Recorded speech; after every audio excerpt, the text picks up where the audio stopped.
The following will be two videos on C.S. Lewis's The Problem of Pain. This video is summarizing chapters 1 through 3. In chapter 1, he starts out with the problem of pain. What is it? He asks the question, why do you not believe in God? And he gives a reason. He says, look at the universe we live in. It is so arranged that all the forms of it can live only by preying upon one another. Man who possesses the quality of reason is unable to foresee his own pain. If you ask me to believe that this is the work of a benevolent and omnipotent spirit, I reply that all the evidence points in the opposite direction. Either there is no spirit behind the universe, or else a spirit indifferent to good and evil, or else an evil spirit.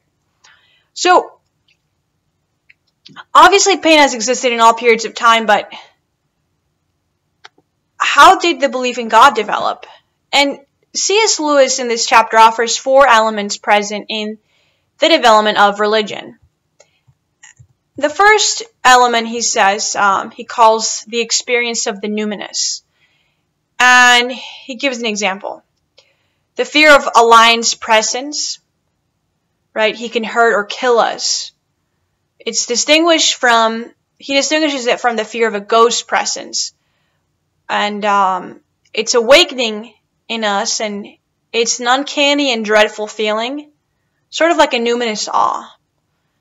And so Lewis is arguing that this widespread numinous awe is really as old as humanity itself, and it cannot be the result of interference from the visible world. So he says, quote, when man passes from physical fear to dread and awe, he makes a jump and apprehends something which could never be given as danger is by the physical facts and logical deductions from them.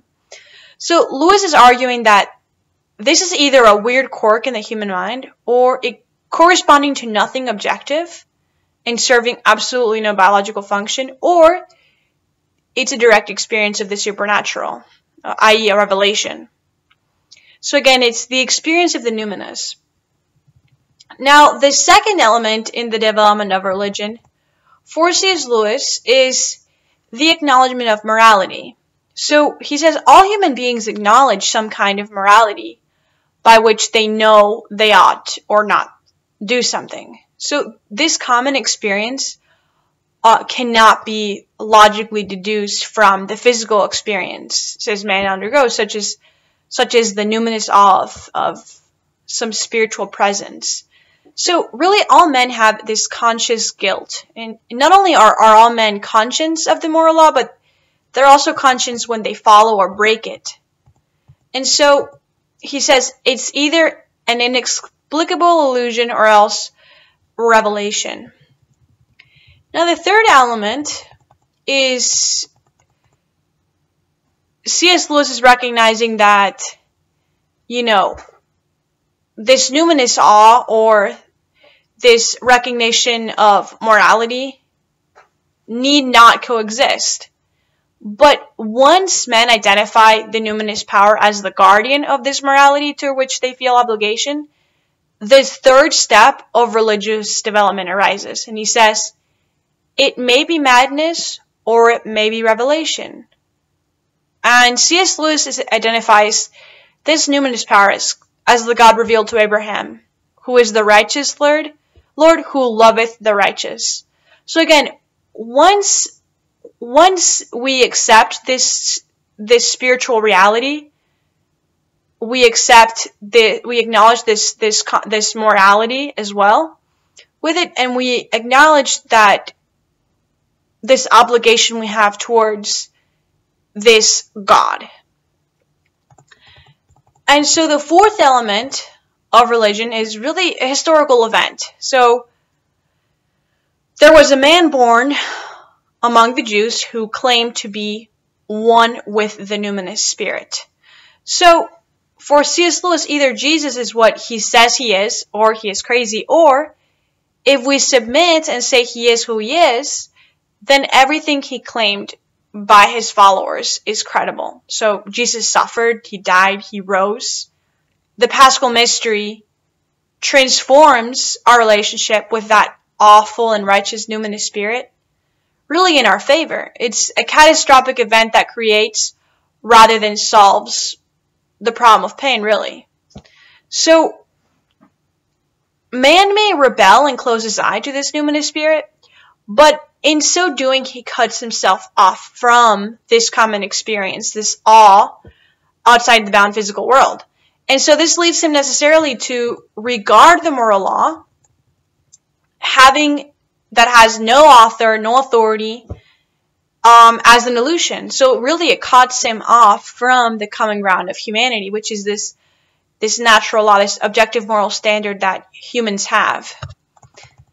Now, in chapter 2, which is my favorite chapter of the book, just going to stick to a few highlights. So my first point is that C.S. Lewis is talking about that God cannot do the impossible.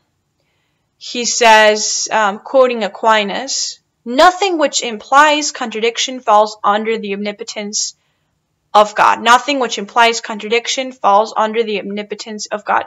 So, for example, God can't make a circle square, nor a person free and not free at the same time. So he's talking about intrinsic impossibilities that he's calling them not things, but non-entities, which even omnipotence cannot perform. He says, quote, "Meaningless combinations of words do not suddenly acquire meaning simply because we prefix them to the words God can, blank, make a circle square." So these are meaningless combinations. And this is why God could not have made a world with free beings without at the same time creating a relatively independent and inexorable nature that gives men an environment in which to make free choices. For example, if the law of gravity was true only half of the time, how can man depend on it to walk, to work, to shoot a basketball, or to eat? So if the world changed and varied at every whim, then it would be quite impossible to make free and deliberate choices.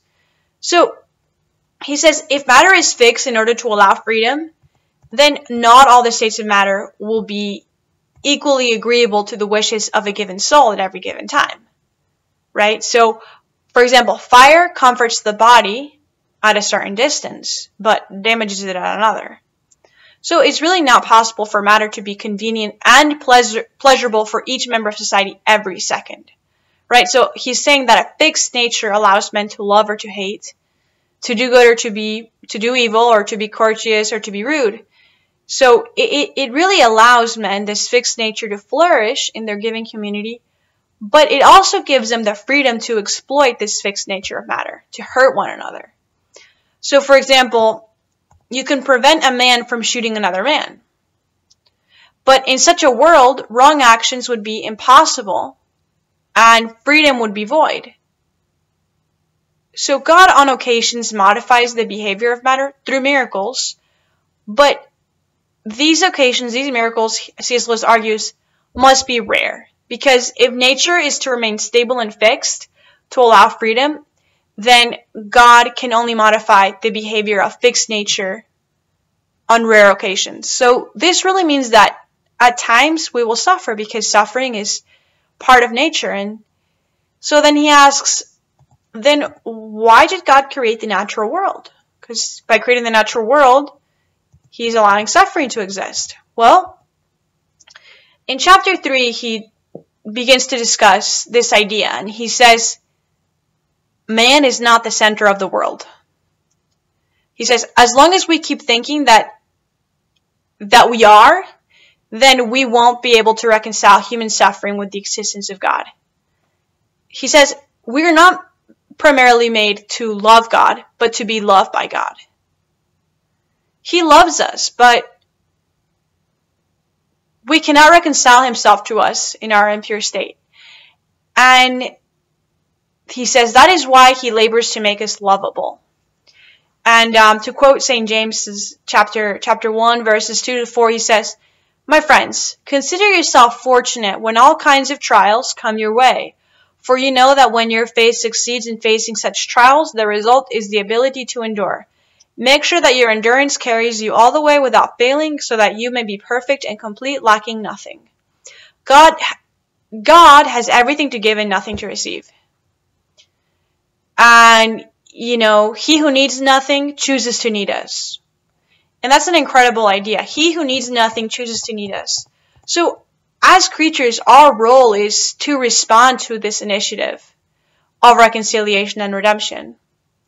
To quote the first letter of St. John, chapter 4, verse 10, he says, "This is love, not that we love God, but that he loved us and sent his Son as an atoning sacrifice for our sins."